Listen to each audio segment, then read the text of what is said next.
কি অবস্থা তোমার? হঠাৎ এমন কথা? কি হয়েছে তোমার?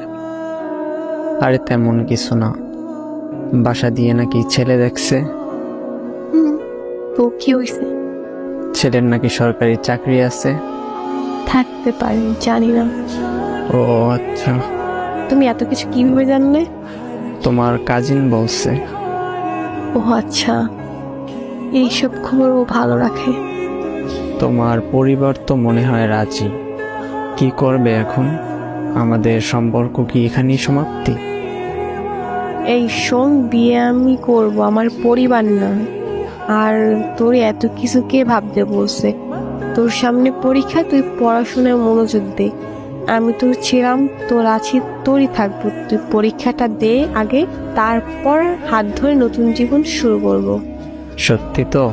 হ্যাঁ, সত্যি।